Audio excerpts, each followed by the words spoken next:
अरे यार, तू ही कोडिंगची सुरुवात केली आहे आणि तुला एका आठवड्यात असं वाटत असेल की कोडिंग माझ्यासाठी बनलीच नाही, तर हा व्हिडिओ तू पूर्ण शेवटपर्यंत बघ. कारण मी या व्हिडिओमध्ये अशा 5 चुका घेऊन आलोय जो प्रत्येक बिगिनर जवळ करतोच. मीही ही चूक बऱ्याच वेळा केली आणि माझा वेळ भरपूर वाया घालवलेला आहे. कोडिंग करत राहा coders. Welcome back to Marathi coder. तर मित्रांनो, चला सुरू करूया आजच्या व्हिडिओ. पहिली आणि सगळ्यात मोठी चूक म्हणजे ट्युटोरियल हिल. ट्युटोरियल हिल ही काय असते, तर प्रत्येक कोडर हा यूट्यूबवर व्हिडिओ पाहतो. जावा, HTML, CSS यांसारख्या लँग्वेजचे व्हिडिओ पाहतो आणि स्वतः एक कोड करून पाहत नाही. तर यावर मी हे माझं मत नाही, तर मी हे तुला एक्सपिरियन्समधून सांगतो.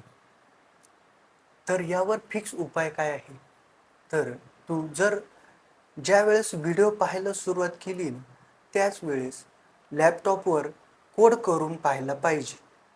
तुझ्यासाठी मी एक फिक्स फॉर्म्युला सांगतो. काय आहे फिक्स फॉर्म्युला, तर तू जर 1 तास व्हिडिओ पाहत असेल तर किमान 2 तास तू त्या टॉपिकवर प्रॅक्टिस केली पाहिजे. दुसरी चूक म्हणजे शाईन ऑब्जेक्ट सिंड्रोम. आज तू जावा करतोय, उद्या तुला कोणी म्हटलं अरे जावाला स्कोपच नाही, तू पायथन कर, तू लगेच पायथन वळाला. त्याच्यानंतर तुला कोणी म्हटलं पायथनला तर स्कोपच नाही, तू AIML कर, AIML ला भरपूर स्कोप आहे, तर तू लगेच त्याच्याकडे वळणार. असं झालं तर तू कुठंच पोहोचत नाही, तू झिरोवर गुंतून राहतो. यावर फिक्स उपाय म्हणजे काय, तर तू एकच कोणती तरी लँग्वेज निवड आणि ती पूर्णपणे 3 ते 4 महिने शिक. तिच्यासाठी कम्प्लीट डेडिकेशन दे. माझ्यातर्फे मी तुला C आणि C++ रिकमेंडेड करेन. कारण काय आहे, तू C++ मधून तुझा बेस पूर्णपणे मजबूत करू शकशील आणि नंतर जावा, पायथन यांसारख्या लँग्वेज तू इझिली शिकू शकतोस. तिसरी चूक म्हणजे काय, तर तिसरी चूक एरर आला की पॅनिक होणं. कोड लिहिला, रन केला आणि नंतर त्यात एरर आला, मग पॅनिक होण्याचं काहीच कारण नाही आहे मित्रा. तू याच्यावर काय करू शकतो, ChatGPTवर, गुगल जेमिनीवर तू तो कॉपी पेस्ट करू शकतो. त्यात तुला काय एरर आलाय तो एरर समजून घेऊ शकतो. पण याचा अर्थ असं नाही की तू ChatGPTवरूनच तो पूर्ण कोड कॉपी पेस्ट करायचा आहे. तो तू स्वतः करायचा. त्यानंतर तुला जे एरर येतील ते सॉल्व करण्यासाठी ChatGPTची मदत घे.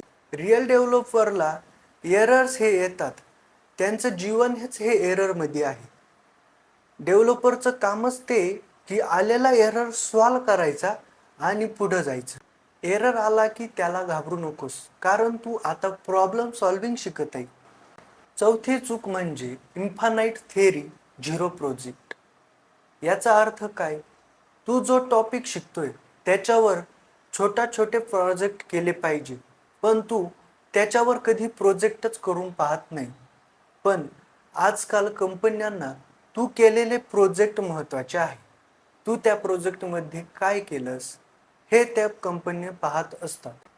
प्रत्येक नवीन कन्सेप्ट शिकला की त्याच्यावर तू प्रोजेक्ट कर, छोटे प्रोजेक्ट कर. To do list, calculator, chat messenger यांसारखे छोटे प्रोजेक्ट तू त्याच्यावर टॉपिकवर केले पाहिजे. हां, तू जे हे कोड करणार आहेत हे तुझ्या पोर्टफोलिओमध्ये ॲड करू शकतोस. आणि शेवटची 5वी चूक, सगळ्यात अंडररेटेड चूक म्हणजे कन्सिस्टन्सी नसणे. जर तू आज कोड करतोय आणि नंतर 2 दिवस गॅप पडत असेल तर याचा कुठलाही तुला फायदा नाही आहे.